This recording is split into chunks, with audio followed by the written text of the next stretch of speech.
Ο Τραμπ κράτησε το 80%. Δηλαδή, λοποδίτης Είναι στεγνός. λίγο, θα το λέγαμε λίγο borderline unethical σαν πρακτική. Λίγο Όχι pumping borderline, dump. όχι καθόλου borderline. Fully ανέφερα. Τι είναι, όχι borderline.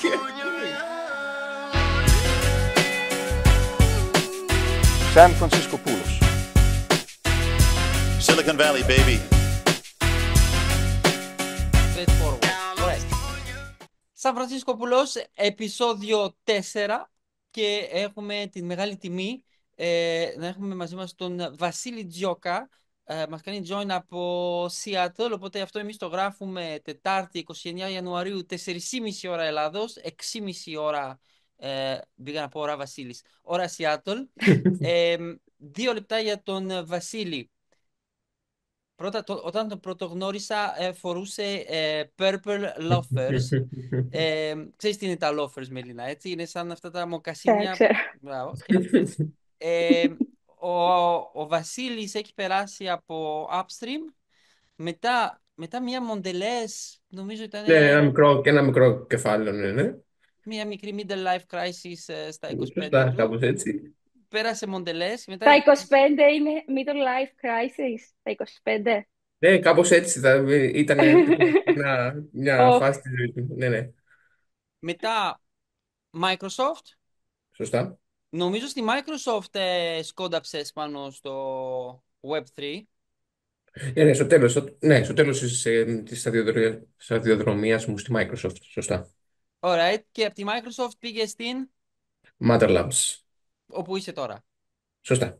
Alright. Και το transition ατλαντικό του Βασίλη από Ελλάδα προς Αμερική έγινε μέσω Microsoft, όπου Σωστά. βρέθηκες από Αθήνα στο Seattle. Λοιπόν, ε,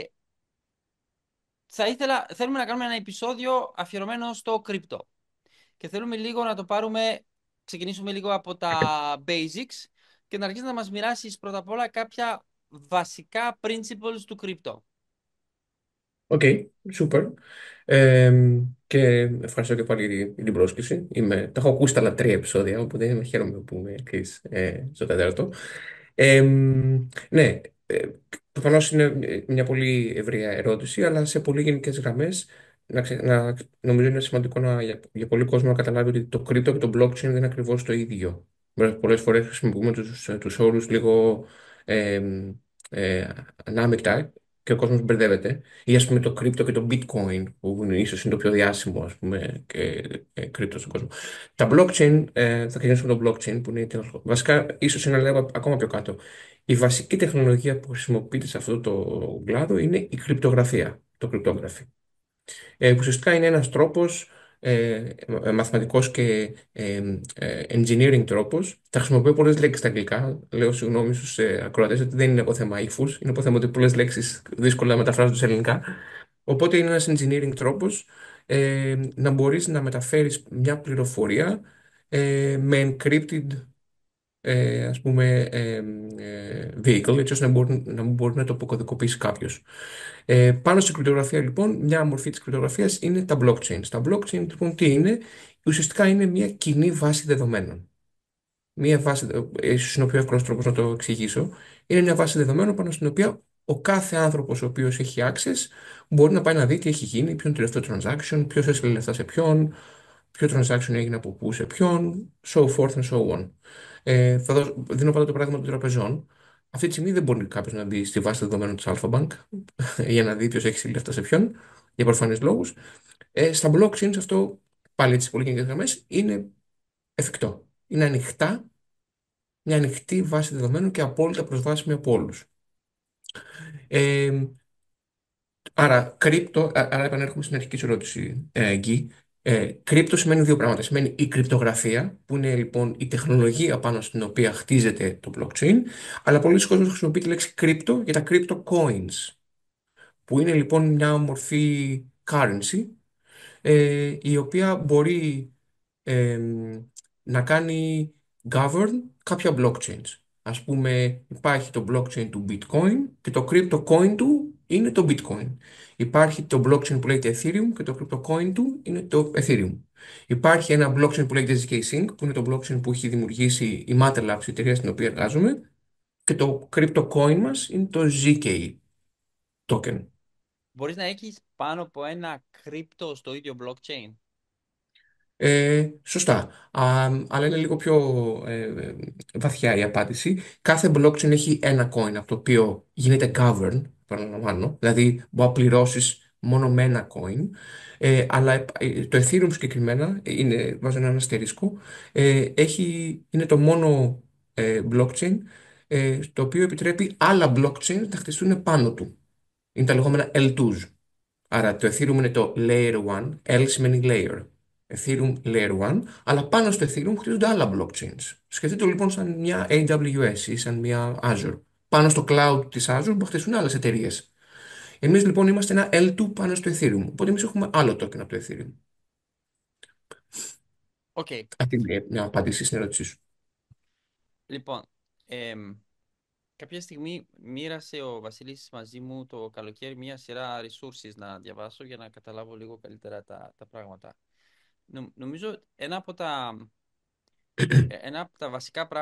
τα βασικά principles, το οποίο έχει πάρα πολλές επιπτώσεις στο τι industries μπορεί να κάνει disrupt το blockchain σαν τεχνολογία, είναι ότι αυτή η βάση και είναι ανοιχτή κάπως σε όλους, αλλά και οι συμμετάσχοντες μπορούν να κάνουν originate transaction και το μοντέλο είναι ότι το transaction γίνεται recorded.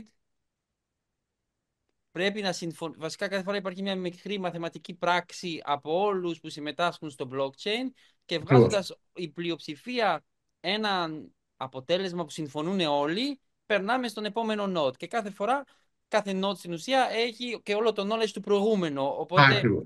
και Δεν μπορεί να γίνει μπορεί να... tamper. Δεν μπορεί να το κοροϊδέψεις. Δηλαδή δεν μπορεί να Ωραία. κάνεις diss κάποιον.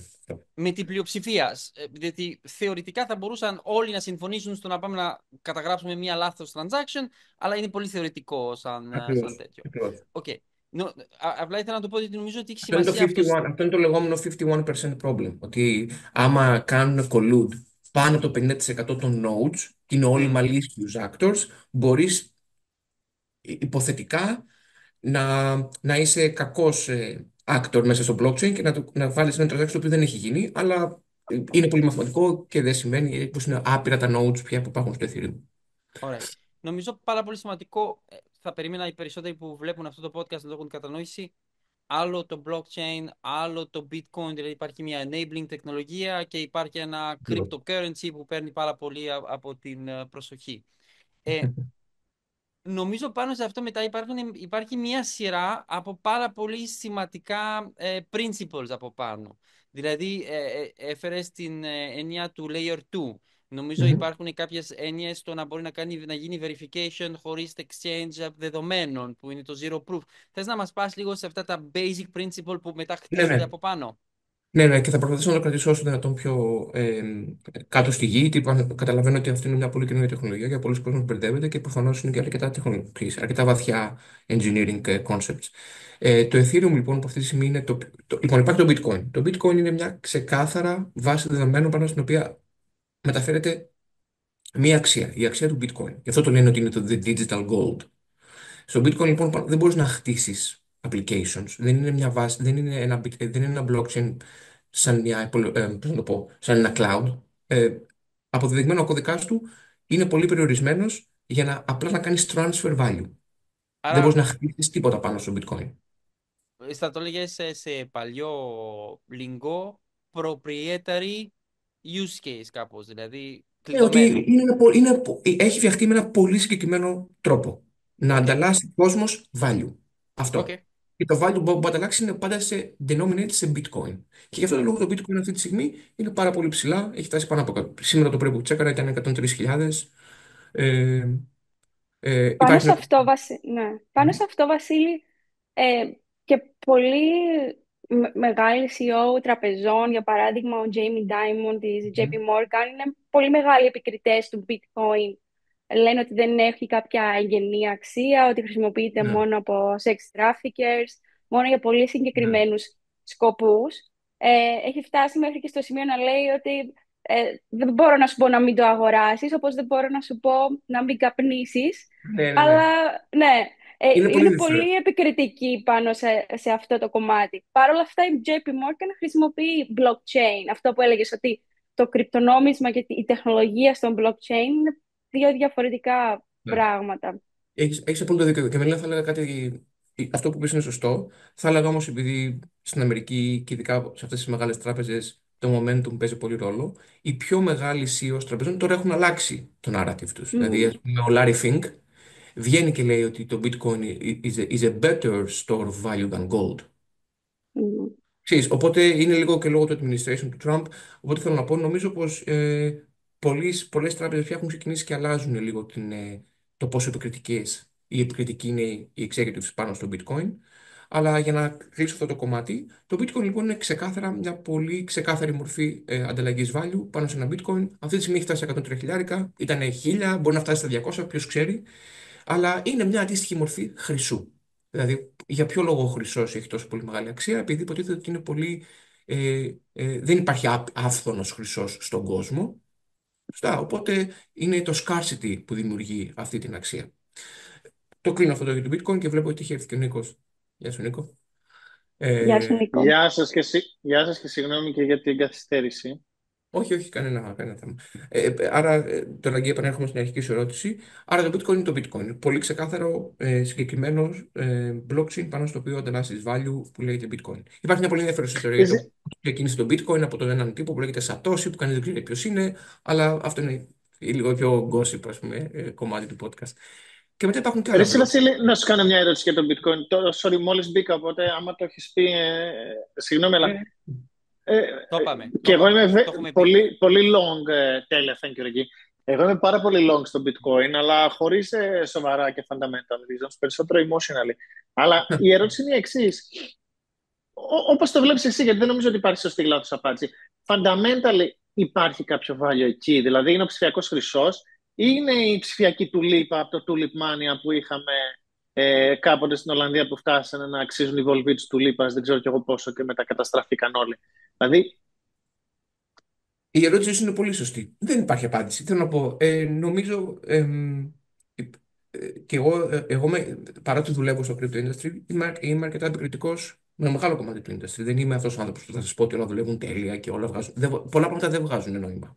Είμαι πρώτο που θα το παραδεχτώ. Το πώ πηγαίνει η αγορά του crypto, δηλαδή πότε ανεβαίνει το bitcoin, πότε πέφτει, πότε ανεβαίνει το ethereum, πότε πέφτει, είναι πολύ irrational. Για να είμαι ειλικρινή. Δηλαδή αυτή τη στιγμή όλοι περιμένουν ότι το crypto θα ανέβει λόγω του Trump. Το crypto είναι κάτω. Μόνο το bitcoin είναι πάνω. Είναι πάρα πολύ irrational.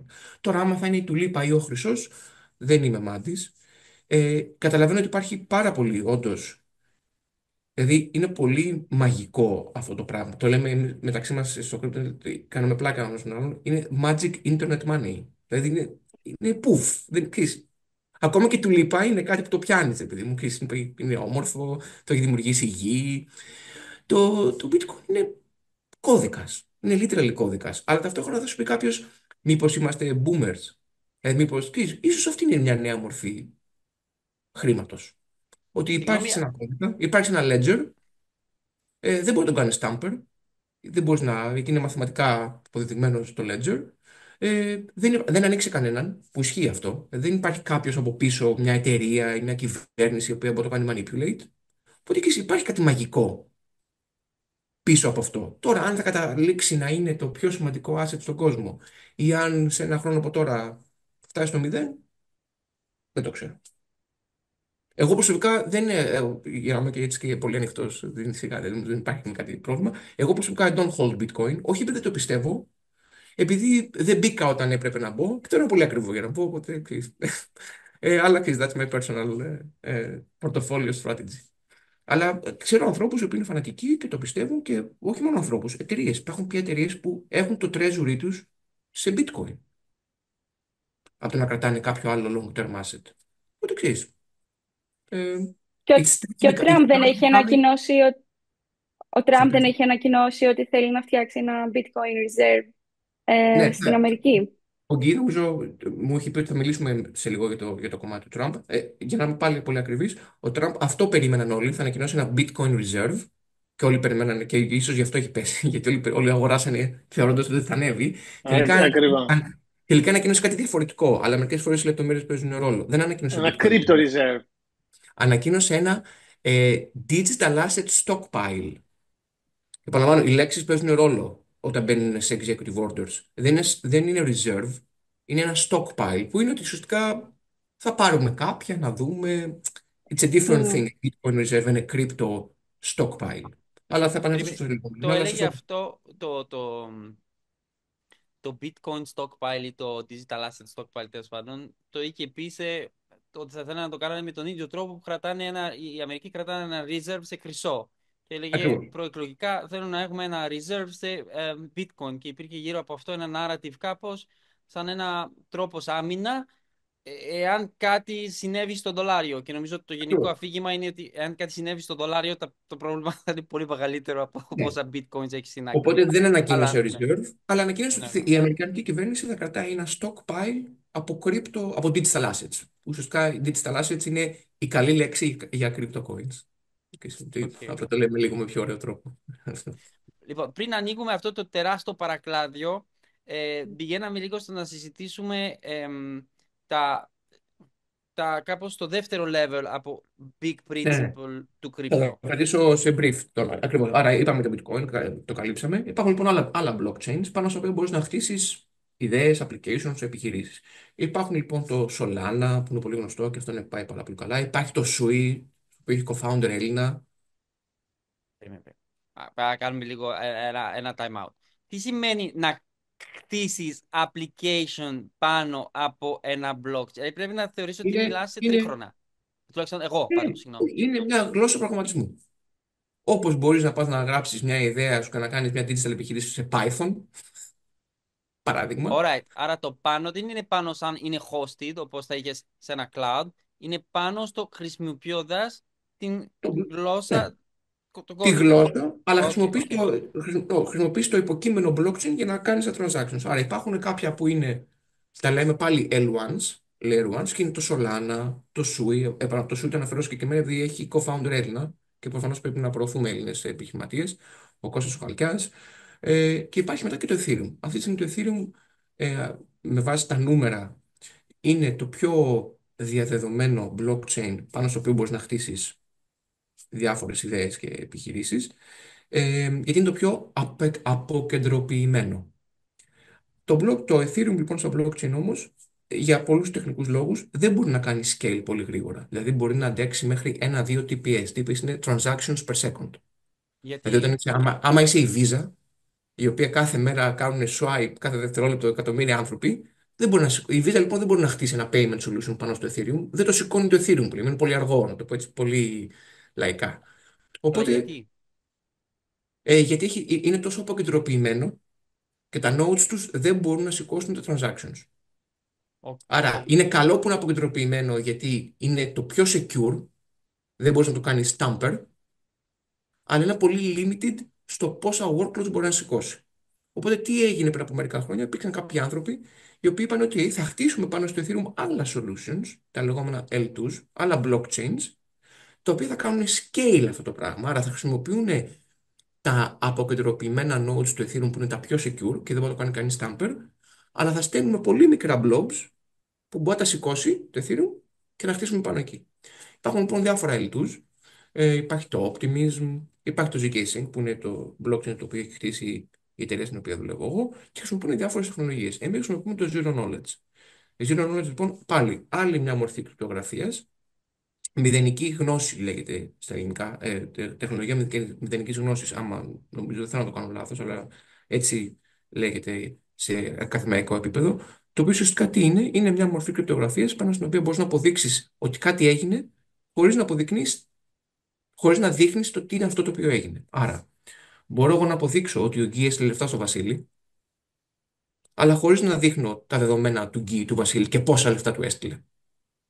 Το πακετάρω λοιπόν με ένα engineering τρόπο σε μια πολύ μικρή μορφή απόδειξη, μηδενική γνώση, zero knowledge, και αυτοί στέλνουν στο Ethereum στου validators για να το αποδείξουν. Άρα, οι Ethereum validators δεν έχουν καμία γνώση του ποιο είναι το transaction, απλά ξέρουν το transaction έγινε. Το κάνουν όλοι validate και προχωράς. Εννοείται. Alright.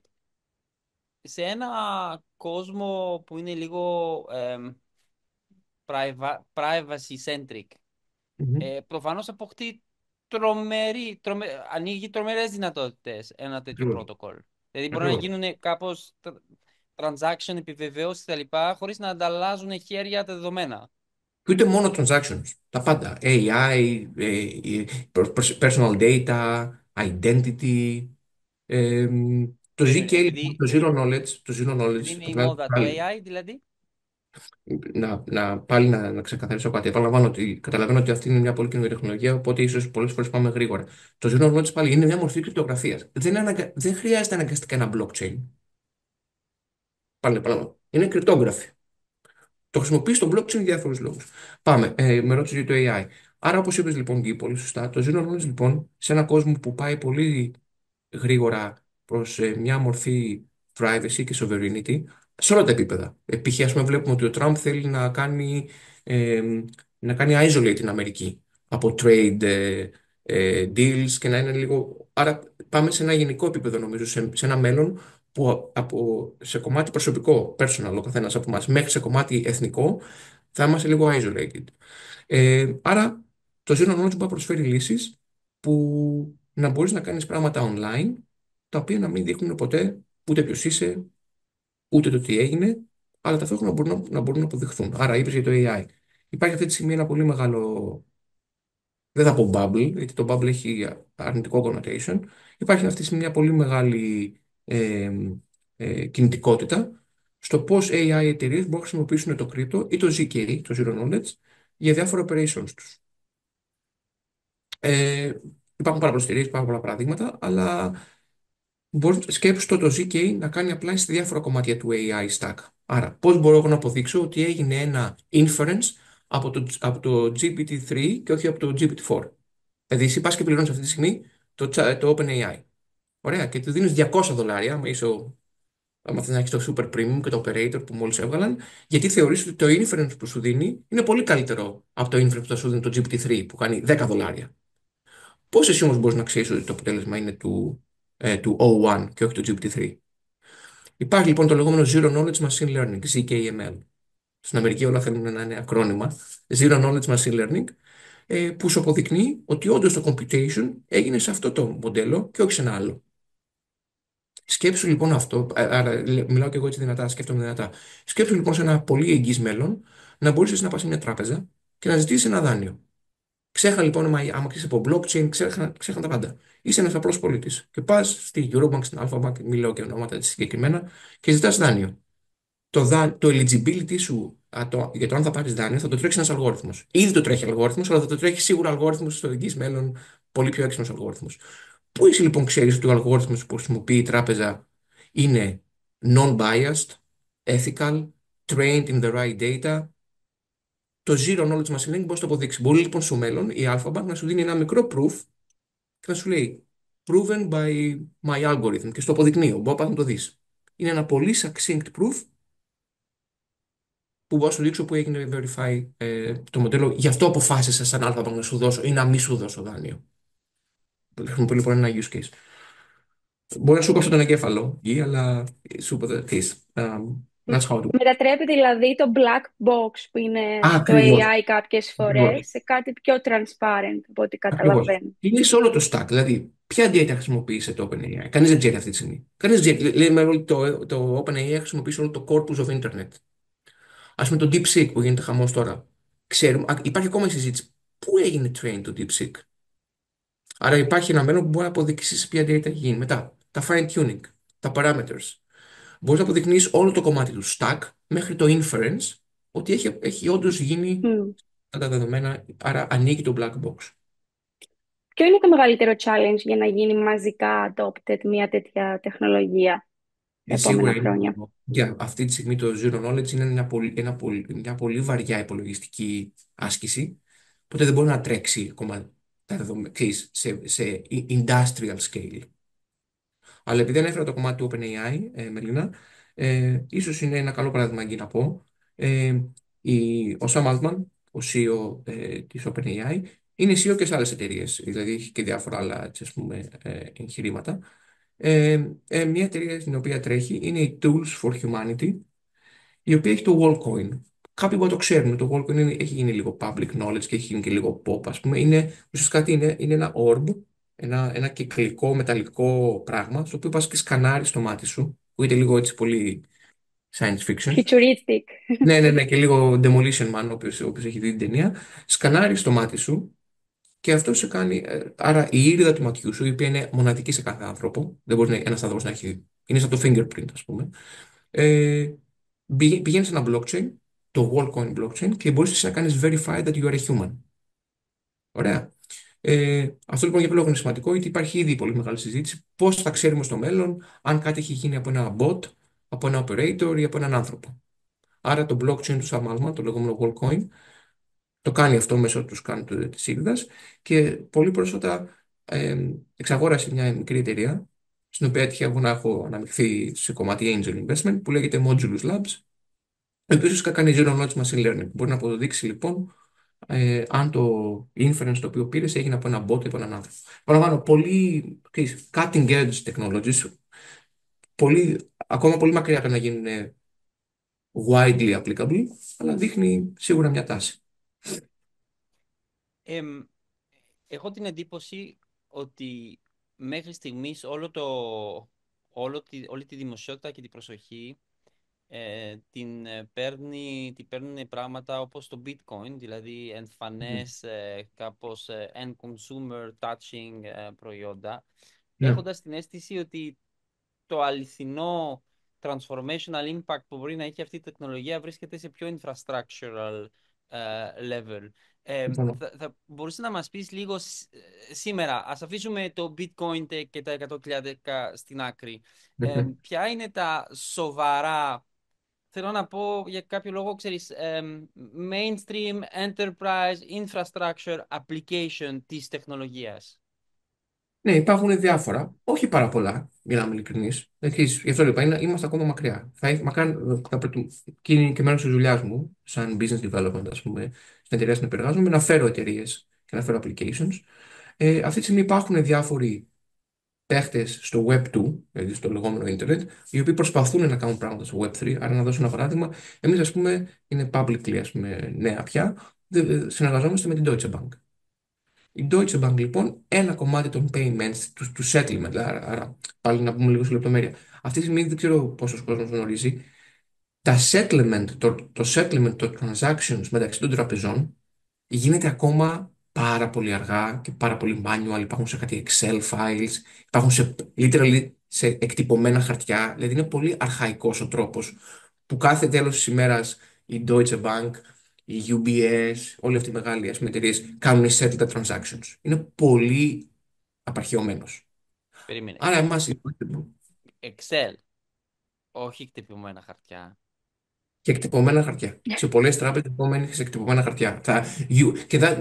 Και επειδή λοιπόν ο κόσμος μας ακούει, ξέρει από τράπεζα, υπάρχει το λεγόμενο TAF plus 3.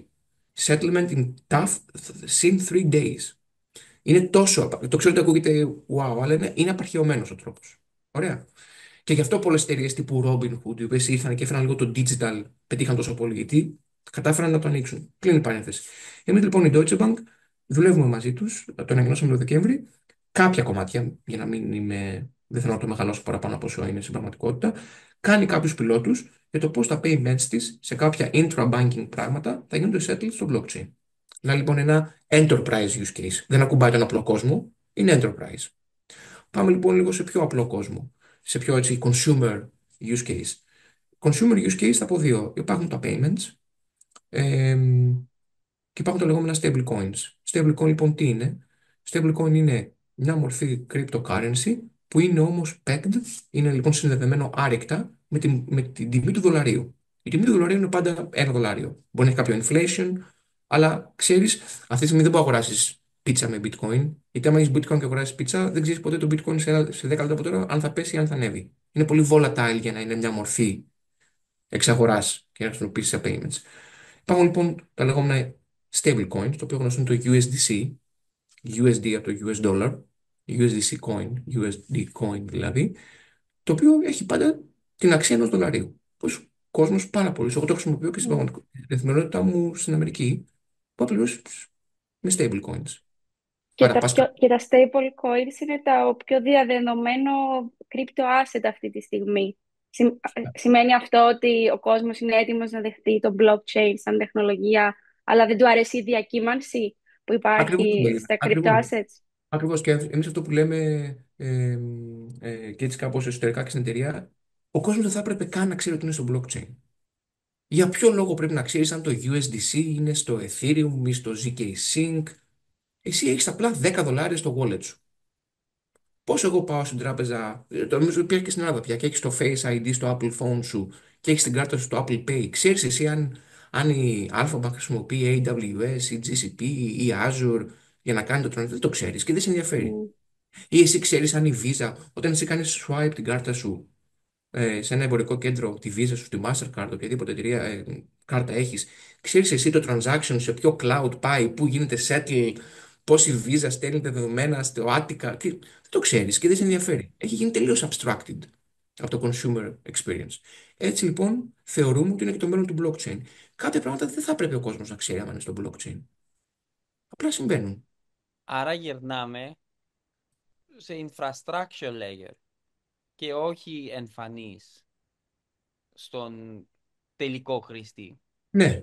Θα σου δώσω ένα παράδειγμα. Πάλι έτσι πολύ προσπαθώ να βρω παραδείγματα που να μπορεί να κάνει όλος ο κόσμος, ας πούμε, associate. Το TikTok. Το TikTok αυτή τη στιγμή έχει μεγάλη συζήτηση στην Αμερική. Θα έπρεπε να το αγοράσει μια Αμερικάνικη κυβέρνηση, θα έπρεπε να ανήκει στην Κίνα που ανήκει τώρα και που πάνε τα δεδομένα. Ωραία. Θα μπορούσε το TikTok να είναι σε ένα blockchain. Να μην ανήκει λοιπόν σε καμία Κίνα, σε καμία Αμερική, σε καμία χώρα. Ωραία. Υπάρχουν λοιπόν crypto, blockchain native TikToks, που δεν είναι τόσο δεδομένα στο TikTok προφανώς, τα οποία δεν ανήκουν πουθενά. Εσύ δεν ξέρει καν που είναι. Απλά κάνει swipe και βλέπει το TikTok σου όπω θα το βλέπει στο application σου και απλά αυτά που τρέχει σε ένα blockchain. Τώρα, ξέρει εσύ σαν χρήση που είναι, όχι. Όπω και τώρα δεν ξέρει. Εσύ τώρα που είσαι TikTok user, ξέρει αν ανήκει στο ByteDance, ούτε που ξέρει. Το μαθαίνει επειδή είναι γεωπολιτικό πρόβλημα πια. Το. Φοβάμαι ότι ανοίγω ένα κουτί που δεν θα κλείσει ποτέ. Περίμενε. Νίκο, μάλλον το δικό σου κουτί είναι καλύτερα. Πήγαινε, Νίκο, φοβάμαι το δικό μου. Οκ, εγώ έχω δύο ερωτήσεις εσύ. Το ένα είναι για τα stable coins που είπες. Σε ποιον ανήκουν? Ποιος βεβαιώνει ότι η ισοτιμία με το δολάριο είναι εκεί? Και πώς γίνεται αυτό στην πράξη? Δηλαδή, όσο μεγαλώνει αυτό, σημαίνει ότι κάποιος πρέπει να έχει reserves σε δολάριο. Ή, Τεράστια. Θυμάμαι πριν λίγα χρόνια, αν δεν κάνω λάθος, ήταν ένα πολύ μεγάλο θέμα. Αυτό έψαχνα τώρα να βρω το άρθρο, αλλά δεν το βρίσκω. Στους Financial Times για κάποιον που φοβόντουσαν ότι είναι massive fraud και δεν βρίσκαν τα ποτέ νούμερα. δεν. Αυτή είναι η πρώτη ερώτηση. Θες να απαντήσω τώρα ή να απαντήσω και τη δεύτερη? Για να Ναι, μην ναι, σε όχι. Πάμε εδώ και μετά θα σε πάω στην άλλη.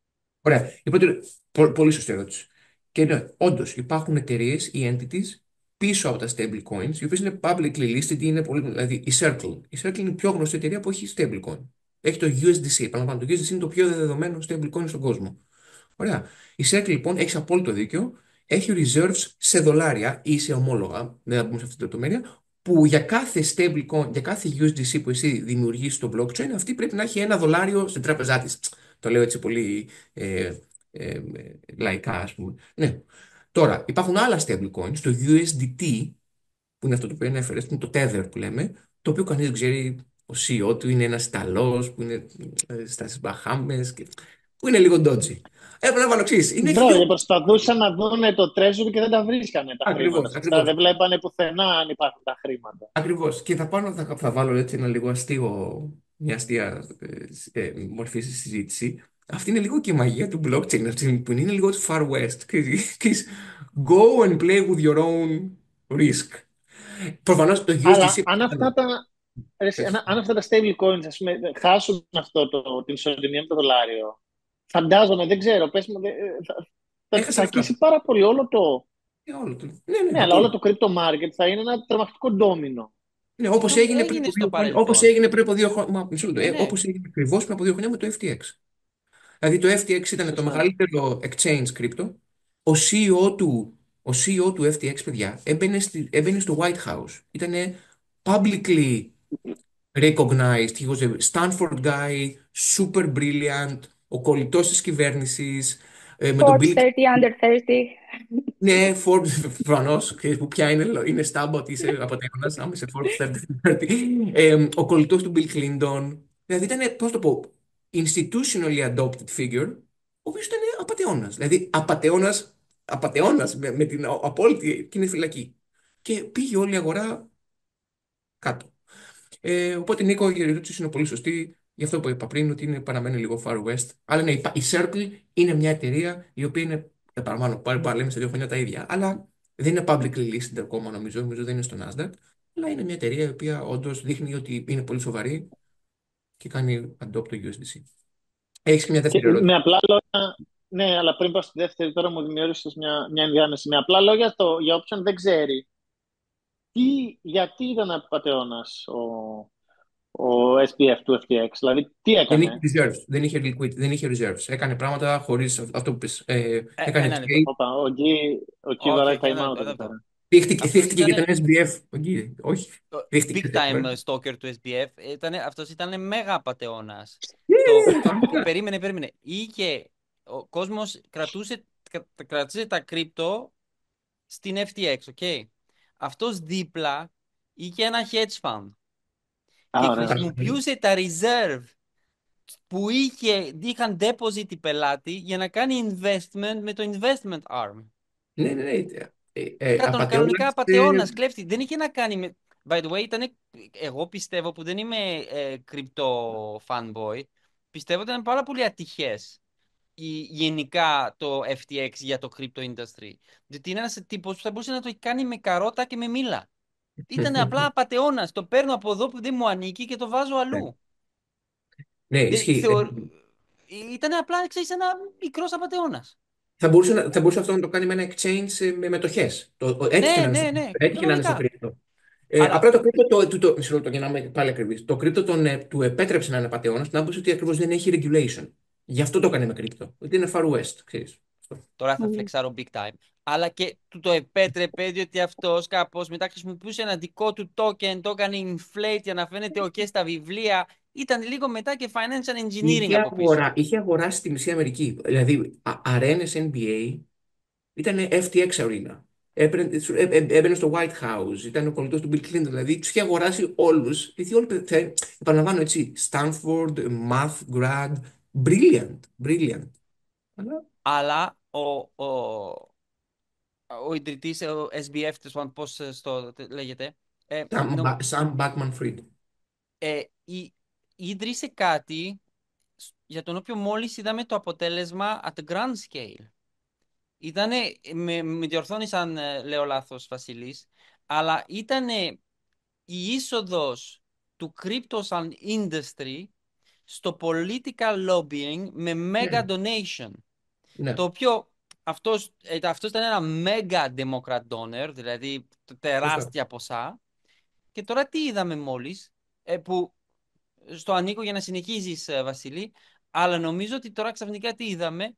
Είδαμε ένα ολόκληρο industry με τεράστια ποσά να υποστηρίζει τον Τραμπ Ναι. σαν αντάλλαγμα, επειδή τα είχαν πάρα πολύ με τους regulator του Biden administration, το SEC και τα λοιπά που ήθελαν να τους κάνουν regulate, ξανακατέβηκαν με τεράστια ποσά, το ενώ ότι αυτό το εφεύρεσε κάπως ο Bankman Fried. Ναι, ναι, ναι. Η κρυπτο βάζει He, λεφτά στην he created πολιτική. the monster. He created the monster. Ναι, ισχύει και θα το πω. Αλλά θέλω να είμαι πολύ σωστό με τον Νίκο. Ότι ο Νίκο έχει και μια δεύτερη ερώτηση και θέλω έτσι να με. Σωστά, Ναι, σωστά. η δεύτερη ερώτηση πάει σε αυτό που σου λέει ο Γκί, που είναι το application. Πολλοί λένε ότι μεγάλο application μπορεί να είναι το government.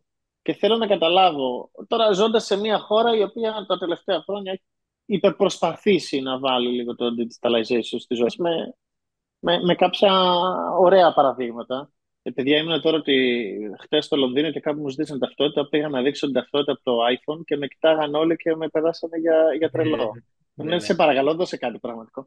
Οπότε η ερώτηση είναι λοιπόν, μπορεί να χρησιμοποιηθεί το, το blockchain όταν μιλάμε για government projects? Ας πούμε, πώς θα μπορούσε να χρησιμοποιηθεί στο χρηματολόγιο, γιατί πολλοί λένε για το χρηματολόγιο, γιατί θα το θέλαμε εκεί. Και υπάρχουν πετυχημένα γνωστά παραδείγματα που κάποια χώρα έχει εφαρμόσει κάτι τέτοιο. Πράγματι, δεν το λέω για να το πω. Είναι η πιο ενδιαφέρουσα ερώτηση και είναι κάτι που σκέφτομαι πολύ. Έχει δύο σκέλη η απάντησή μου. Αυτή τη στιγμή δεν υπάρχει κάποια κυβέρνηση ή κάποιο local authority που να το χρησιμοποιεί για δεδομένα. Εμείς είμαστε νομίζω το μόνο blockchain. Δεν θέλω να πουλήσω το ZK Sync. That's not my purpose. Εμείς στα ZK Sync δουλεύουμε με τη Δημαρχία, δεν ξέρω πώς να το πω, με το local authority του Buenos Aires. Αν υπάρχει αυτή τη στιγμή μια χώρα που είναι πολύ προ-κρύπτο, είναι η Αργεντινή. Και νομίζω όλοι καταλαβαίνουμε για ποιο λόγο. Εντάξει, ο πρόεδρος της είναι ένας άνθρωπος που είναι πολύ, ας πούμε, ο Χαβιέ Μιλέη, που είναι πολύ το digital technology, αλλά είναι και μια χώρα η οποία, παιδιά, εδώ και δεκαετίες μαστίζεται από inflation. Θέλουν να χρησιμοποιήσουν το blockchain. Αλλά επαναρχόμενοι, λοιπόν, τι κάνουμε με τον Buenos Aires? Αν είσαι δημότης του Buenos Aires, αυτό που είπες πριν, Νικό, έχεις όλα σου τα δεδομένα, το identity σου, το που μένεις, όλα τα public documents τα έχεις στο blockchain. Και μπορείς να αποδείξεις ποιος είσαι, ότι είσαι ο Νίκος Καλιαγκόπουλος και μένεις εκεί και έχεις δύο παιδιά ή whatever η ηλικία σου, χωρίς να δείχνεις τα actual δεδομένα. Υπάρχει ένα proof λοιπόν ότι είσαι αυτός ο άνθρωπος, χωρίς να δείχνεις όλα τα personal data σε μια δημόσια υπηρεσία. Αυτό λοιπόν είναι widely, όχι, αλλά είναι μια πολύ πρωτόλια μορφή του πώς το blockchain μπορεί να χρησιμοποιεί για identity reasons. Ωραία. Το πρώτο σκέλος της απάντησης. Στο δεύτερο σκέλος της απάντησης, θεωρώ ότι θα δούμε σιγά σιγά κυβερνήσεις και μπορεί να είναι και η Αμερικάνικη κυβέρνηση πρώτη. Δηλαδή, υπήρξε προχτές μια είδηση, στο Bloomberg δηλαδή, πολύ δεδομένη, ότι ο Elon Musk, δεν θα σχολιάσω τον Elon Musk σαν προσωπικότητα, ο καθένας έχει την άποψή του, θέλει να χρησιμοποιήσει blockchain για τα government operations. Άρα, επανέρχομαι, πού θα μπορούσε να χρησιμοποιηθεί αυτό? Οτιδήποτε, Νίκο, έχει να κάνει για μένα με information integrity. Θα δώσω ένα ελληνικό παράδειγμα. Και πάλι δεν το πάω στα πολιτικά, μακριά από μένα. Εδώ και πάρα πολύ, νομίζω είναι πάνω από 10-15 χρόνια, που ήταν στην ελληνική κρίση, υπήρξε αυτός ο χαμός με την Elstat, με την Ελληνική Υπηρεσία Στατιστικών Δεδομένων, και τον Ανδρέα Γεωργίου, αν θυμάμαι καλά το όνομά του, ο οποίος είναι ένας άνθρωπος που ήταν, νομίζω, διευθυντής της Elstat. Δεν θέλω μπορεί να μην είμαι ακριβώς σωστός στο ρόλο του, ο οποίος διώχθηκε επειδή μαγείρεψε τα δεδομένα. Ότι δεν ήταν τόσο το inflation στην Ελλάδα, ήταν τόσο το κενό, τόσο το GDP. Ωραία. Αυτός όμως μπήκε φυλακή. Επαναλαμβάνω, δεν ξέρω αν είναι αθώος ή ένοχος, ποιος τον διώξει. Δεν το πάω σε αυτό το κομμάτι. Για ποιο λόγο να μείνουν τα δεδομένα σε ένα blockchain και να μην δεν μπορεί να τα κάνει stamper. Οκ, αλλά το καταλαβαίνω αυτό που λες. Όμως, στο Μμμ. παράδειγμα της Αργεντινής, σε ένα Ναι, παράδειγμα σαν το κτηματολόγιο, που δεν είναι ναι. σύνθετα να κάνεις πράξεις σε δεδομένα, ποια είναι η διαφορά το να είναι η ταυτότητά μου στην κεντρική βάση του Υπουργείου Δικαιοσύνης ή το να είναι τα στοιχεία του ακινήτου μου στην κεντρική βάση του, δεν ξέρω ποιο είναι, εσωτερικών, ψηφιακής διακυβέρνησης, δεν ξέρω πού, του κτηματολογίου, από το να είναι σε ένα blockchain. Η απάντηση είναι Πού, ότι ποτέ δεν ξέρεις τι θα κάνει η κυβέρνηση. Δεν το λέω αναγκαστικά με κακό τρόπο, ότι θα σε κλέψει η κυβέρνηση. Ποιος μπαίνει στα δεδομένα της κυβέρνησης? Νομίζω έχουμε δει άπειρες φορές σε πολλές χώρες να έχουμε hacking και να μπαίνουν άνθρωποι οι οποίοι δεν έχουν access και να κάνουν tamper τα δεδομένα. Δύο, πού ξέρω εγώ αν αλλάξει η κυβέρνηση σε 4 χρόνια, αν θα αλλάξει ο νέο υπουργό ψηφιακή διακυβέρνηση και κάνει κάποιο άλλο. Κατάλαβε.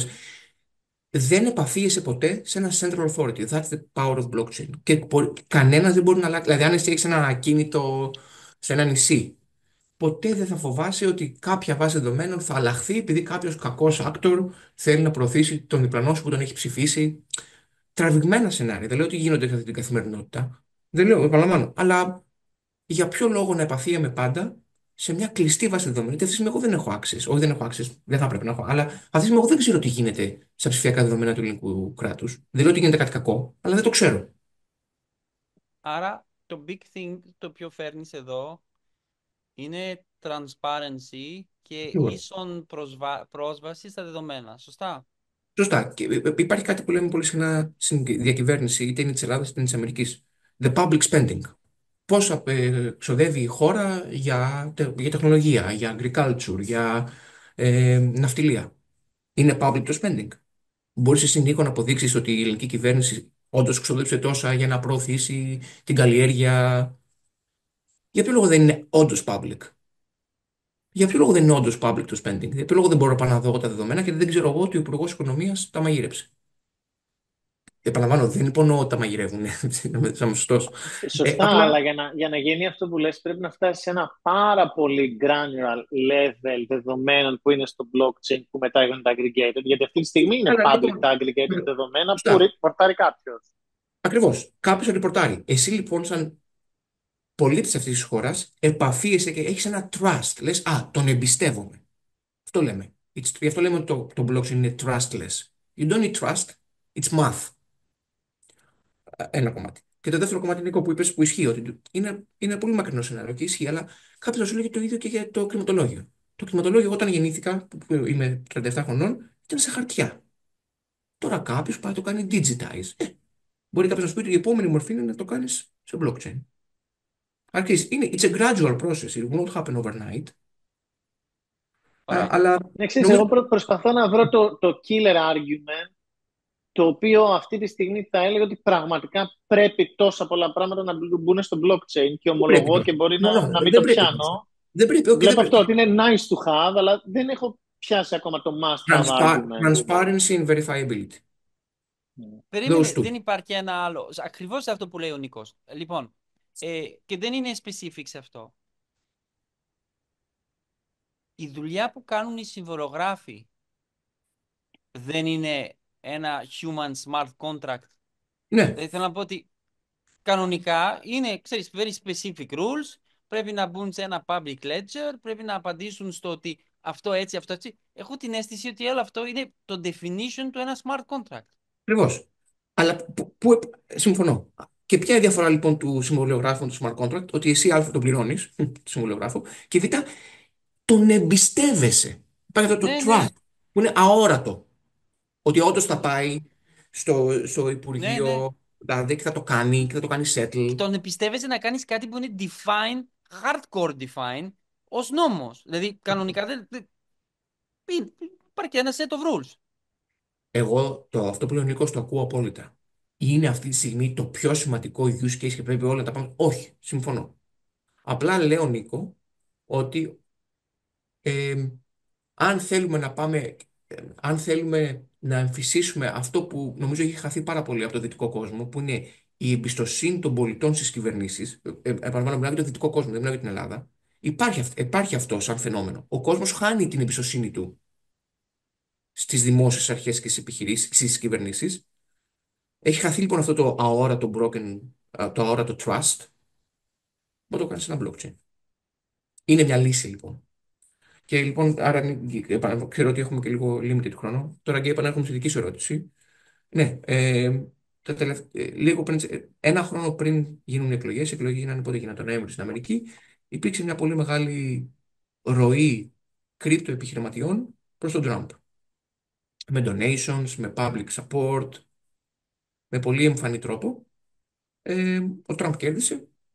Παραπάνω, δεν θα σχολιάσω τα πολιτικά, ο κάθε άνθρωπος έχει τη δική του άποψη. Και ο Τραμπ αυτή τη στιγμή υποστηρίζει και με αποδεδειγμένα, γιατί πριν από μερικές μέρες το υπέγραψε σε executive order, ότι θα είναι ο πρώτος pro-crypto American president. Ναι, και νομίζω και με πολύ προ-κρύπτο πρόσωπα σε Πρόσωπα. key Το θέσεις του έχει, administration.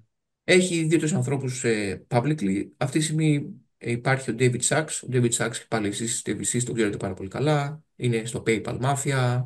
Είναι ένας άνθρωπος. Είναι από τους, πώς να το πω, original Silicon Valley VC and founders and thinkers. Έχει το ρόλο του AI και crypto τσάρου. Για μένα είναι λίγο αστείο. Είναι literally τσάρος. His official title is Char. Που εμένα είναι λίγο funny, αλλά okay. Αυτό λοιπόν είναι ο πιο έτσι, ας πούμε, public advocate για crypto. Είναι ο advisor, ας πούμε, του Trump για AI και crypto. Για μένα αυτό όμως είναι, έτσι και λίγο, είναι και λίγο για τα media. Για μένα το πιο σημαντικό είναι ότι έφυγε ο head of SEC, ο commissioner του SEC. Ο προηγούμενος ήταν ο Gary Gensler, ένας πολύ έξυπνος και ικανός άνθρωπος, ο οποίος παρεμπιπτόντως, έτσι, fun fact, δίδασκε blockchain engineering στο MIT. Ήταν δηλαδή, δίδασκε blockchain, αλλά μετά όταν έγινε SEC έγινε ο πιο φανατικός πολέμιος του blockchain. Αυτός λοιπόν ο άνθρωπος τώρα έφυγε, τελείωσε η θητεία του, ή βασικά του τελείωσαν τη θητεία, για να είμαι έτσι πάλι κάπως πιο ακριβής. Και έχουμε ένα καινούριο, το όνομά του είναι Mark Ujeda, δεν έχει, δεν έχει σημασία να μπούμε σε λεπτομέρεια, αλλά είναι ένα άνθρωπο που πολύ public είναι προ-crypto. Και Ωραία. θέλω να ξεκαθαρίσω κάτι, και θέλω να είμαι πολύ σωστό. Επαναλαμβάνω, γιατί παίζει ρόλο. Προ-crypto δεν σημαίνει πάμε τα crypto tokens στο Θεό και να γίνουμε όλοι πλούσιοι. Προ-crypto σημαίνει ξεκάθαρο, απλό regulation. Έτσι ώστε να ξέρουν οι εταιρείε που είναι στην Αμερική ότι δεν θα μπουν φυλακή. Με το προηγούμενο administration του Biden, πάρα πολλέ εταιρείε δεν ξέρανε, επειδή δεν υπήρχε regulation, είμαι illegal, θα μπω φυλακή, θα μου έρθει αισθησή notice, θα φάω fine. Οπότε αυτό που θέλουν πραγματικά οι εταιρείε. Clarity. Αυτό. Clear. Μιλάς σαν crypto bro. Λοιπόν, πλάκα σου κάνω. Νομίζω όχι, άμα μιλάγα σαν crypto Καταρχάς, bro, αν μιλάγα σαν crypto bro, θα σου έλεγα να πάει το token πάνω, να βγάλουμε λεφτά, ούτε καν. Είμαι και επικριτικός. τελευταίο point πριν κάνουν τα παιδιά στο background.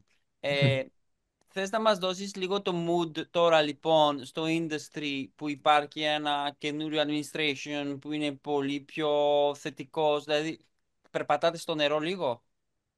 Υπάρχει, ε, πάλι να βρω λίγο τις σωστές λέξεις. Υπάρχει συγγνώμη και τις λέξεις μου, τις ελληνικές ξεχνάω τώρα, μιλάω αγγλικά συνέχεια. Υπάρχει εγκρατές optimism, συγγνώμη, αισιοδοξία. Συγκρατημένη αισιοδοξία. Ναι, ναι, συγκρατημένη αισιοδοξία, συγγνώμη. Πήγα να πω εγκρατής. Υπάρχει συγκρατημένη αισιοδοξία ότι θα δημιουργηθεί ένα clarity στο κομμάτι του regulation. Σίγουρα υπάρχουν πάρα πολλοί άνθρωποι που περιμένουν ότι θα ανέβουν τα tokens και θα γίνουν πλούσιοι, που και πάλι it's fine. Εγώ το βλέπω λίγο αντίστοιχα με το Nasdaq. Όπως ανεβαίνουν οι μετοχές, ανεβαίνουν και τα crypto. Αλλά ναι, υπάρχει συγκεκριμένη αισιοδοξία ότι αυτός ο άνθρωπος θα βάλει τους ανθρώπους, όχι ο Τραμπ ο ίδιος, και θα φέρουν κάποιο clarity. Επαναλαμβάνω, αποδεδειγμένα το έκανε. Πριν από 4 μέρες υπέγραψε το executive order, το οποίο έχει 4 πυλώνες. Το ένα είναι ότι θα είμαστε προ-crypto με regulation, το άλλο είναι ότι προωθεί τα stablecoins. Το τρίτο είναι ότι υπόσχεται ότι δεν θα γίνει ποτέ CBDC, δεν θα πω τώρα σε λεπτομέρειες. Το CBDC είναι Central Bank Digital Currency, βάλει συζήτηση. Και το τέταρτο είναι ότι υπόσχεται ότι καμία τράπεζα δεν θα τιμωρήσει ανθρώπους που είναι στο crypto, ότι στο παλιό administration υπήρχαν πάρα πολλοί άνθρωποι οι οποίοι τους αρνείτο να έχουν accounts τράπεζες άμα είχαν πολύ crypto. Οπότε ναι, υπάρχει συγκεκριμένη αισιοδοξία, αλλά με τον Trump, για να κάνω λίγο και το πολιτικό μου σχόλιο, ποτέ δεν μπορεί να είσαι σίγουρος. Ο άνθρωπος είναι απρόβλεπτος. Οπότε ναι. Βασίλη, έχεις πει ότι το θέμα δεν είναι να πάνε τα crypto ως πάνω, να βγάλουμε λεφτά από τα tokens κτλ. Είναι το regulation κτλ. Αλλά ο Τραμπ λίγο πριν γίνει το inauguration κτλ. Έβγαλε ο ίδιος το Trump coin. Ξύπνησε ο κόσμος ένα πρωί και μπορούσε να αγοράσει αυτό το token. Λίγες ώρες μετά έβγαλε το Melania coin. Μπορούμε να περιμένουμε Baron coin, Tiffany coin, Ivanka coin, όλο το γενολογικό δέντρο coin. Πώς το Ναι, βλέπεις αυτό? Μελίνα, η ερώτησή σου είναι τόσο spot on.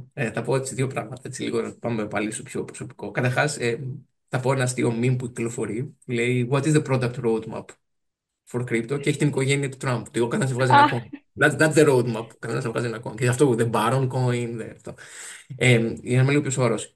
Και πάλι για τον κόσμο που δεν παρακολουθεί τα νέα. Εγώ συνέβαινε να ήμουν στο DC εκείνη την ημέρα, Παρασκευή βράδυ, και νομίζω παίζει ρόλο και αυτό το αναφέρω. Το λέω για να κάνω name drop. Παρασκευή βράδυ γινόταν στο DC το λεγόμενο Crypto Ball. Στο DC είχε φωνάξει η ομάδα του Τραμπ εκπροσώπους από πολλές εταιρείες crypto για να κάνουμε λίγο networking. That was the reason. Προφανώς δεν υπήρχε κάποιο σοβαρός λόγος. Μέσα στο κτίριο που γινόταν το Crypto Ball, επαναλαμβάνω ότι έχει λόγο που λέω αυτή την ιστορία, δεν είχε καλό σήμα. Εντάξει, it's fine, ξέρω, συμβαίνει. Εγώ σκεφτόμουν ότι μπορεί να είναι και θέμα privacy. Μπορεί να το έχουν κατεβασμένο για να μπορεί να βγάζει φωτογραφίε και τέτοια αξίες. Ήταν όντω όλη η ομάδα του. Ο Τραμπ δεν ήταν. Αλλά ήταν ο David Sachs. Ήταν όλοι οι VCs, οι Andreessens, οι Sequoias του κόσμου. Ήταν σε αυτό το κτίριο μέσα. Έτυχε να ήμουν και εγώ παρόν. Και εγώ όταν βγήκα, έφυγα από του πρώτου κιόλα, είχα κουραστεί. Και περπατούσα και άνοιξα το κινητό μου για να δω τι γίνεται. Και βλέπω The Trump Meme Coin. Λέω, και εγώ στην αρχή δεν ήξερα ας πούμε παράδειγμα, δεν ήξερα αν είναι αληθινό. Λέω, τον έχουν κάνει μμμ. hack. Ξέρεις, ποτέ δεν ξέρεις πια. Αλλά ο άνθρωπο είχε βγάλει meme coin, το οποίο παιδιά, εγώ έτυχε να μην το αγοράσω. Θέλω να πω προσωπικά, γιατί δεν είμαι gambler σαν άνθρωπο. Ίσως έπρεπε να το έχω αγοράσει βασικά. Γιατί μέσα σε 2 μέρες αυτό πήγε γύρω στο 1000%. Δηλαδή, αν είχε βάλει, ξέρω εγώ, 100 ευρώ, είχε βγάλει 10 χιλιάρικα.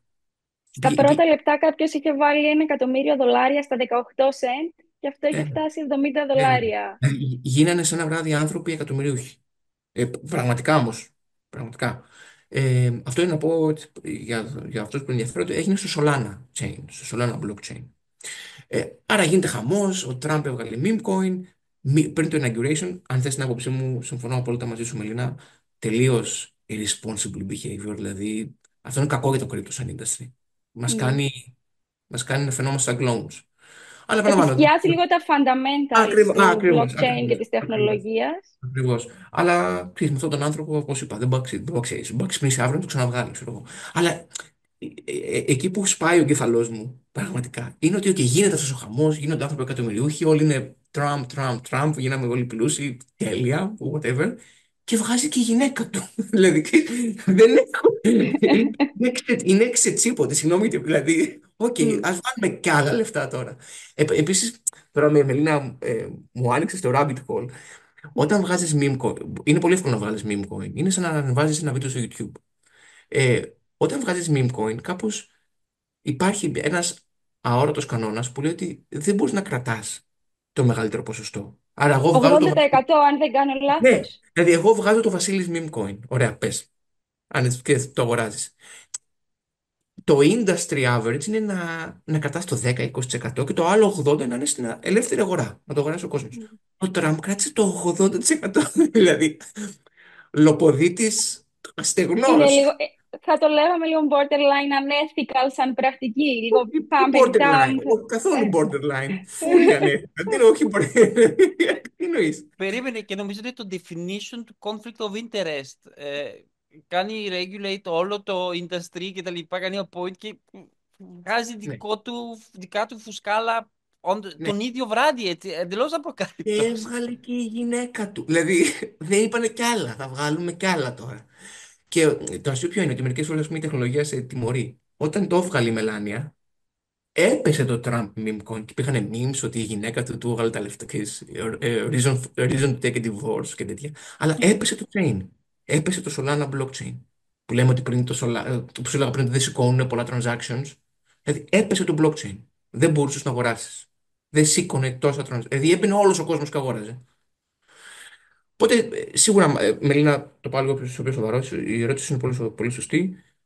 Ναι, clown behavior. Ξεκάθαρα. Ξεκάθαρα clown behavior. Ξεκάθαρα προωθεί όλα τα κακά πράγματα που έχει το crypto σαν industry. Ή να είμαστε ειλικρινεί. Είναι αυτό που λέμε. Για μένα πάντα προσπαθώ να κάνω αναλογία με τη Wall Street. Όπως υπάρχουν στη Wall Street και το βλέπαμε ας πούμε στην ταινία στο Big Short όταν έγινε το 2008, που υπάρχουν άνθρωποι που κάνουν trade σε mortgages και σε B++, ξέρεις, που είναι οι Wall Street Bros, οι οποίοι βγάζουν απλά το κέρδος και κυνηγάνε αυτό. Έτσι υπάρχουν και crypto bros, δυστυχώς. 2 βήματα μπροστά, 3 πίσω.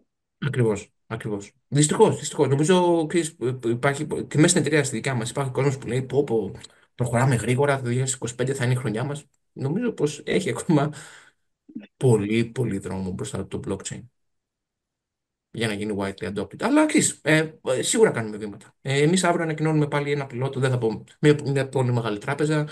Δηλαδή υπάρχουν σοβαρά use cases. Υπάρχουν εταιρείε που το κοιτάνε σοβαρά. Αλλά και είναι ακόμα σε πιλωτικό επίπεδο. Υπάρχει μια πολύ μεγάλη εταιρεία η οποία το κοιτάει σοβαρά και θέλει όντω να κάνει tokenize κάποια πράγματα. Είναι στο financial sector. Ακόμα δεν έχει γίνει. Σιγά σιγά. Βήματα. Αυτό. Βασίλη, υπερευχαριστούμε. Εγώ για την πρόσκληση. Θα μιλήσουμε σύντομα. Ναι, να είστε καλά. Στα Ευχαριστώ για την πρόσκληση. 150.000 ξαναμιλάμε. Ναι, ναι, όταν πάει το bitcoin σε 150.000. Εγώ δεν πάω άλλο bitcoin εντόν και ώρα. Όταν πάει το ethereum σε 150.000, πάρτε με τηλέφωνο. Θα έχω παραιτηθεί και θα μπορώ να κάνω όλη μέρα podcast. Δεν θα δουλεύω. Τέλεια. Εντάξει. Ευχαριστούμε Amazing. Γεια σου πολύ. Νίκο, γεια σου Μελίνα. Ευχαριστούμε. Καλή Γεια, Bye, συνέχεια. Βασίλη. Bye, γεια bye. σας, παιδιά. Γεια σας.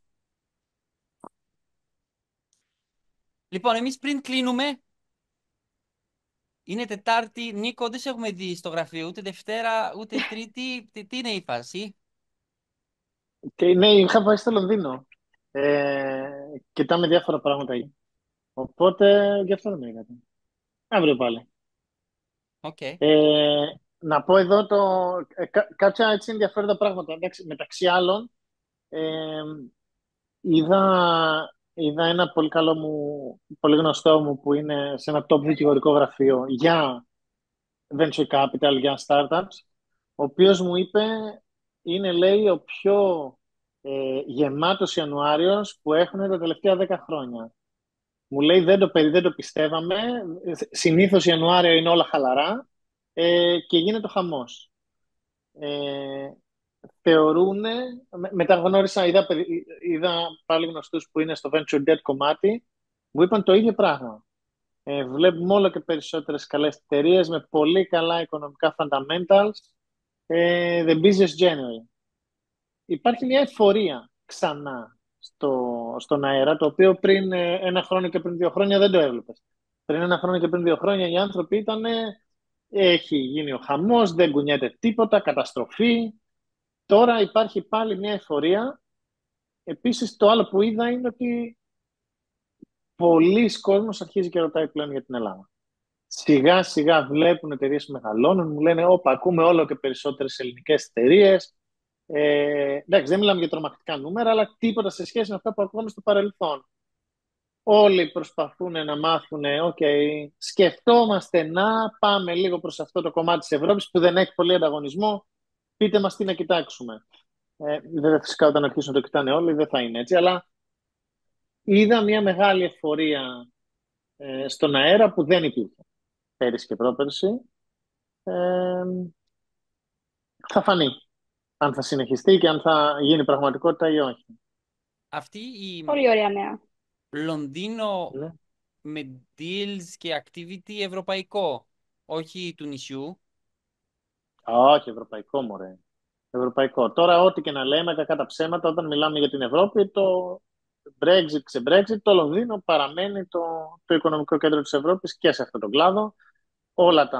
Το 80% των μεγάλων φαντ είναι στο Λονδίνο. Πάρα πολλές εταιρείες ευρωπαϊκές, αν δεν έχουν πάει το τόπο στην Αμερική, το έχουν στην Αγγλία. Οπότε μιλάμε 100% για ευρωπαϊκό deal flow, ναι. Ναι, δεύτερο κέντρο μετά το Παρίσι. Οκ. Όπως σε βολεύει. Ό,τι σε κάνει να νιώθεις καλύτερα.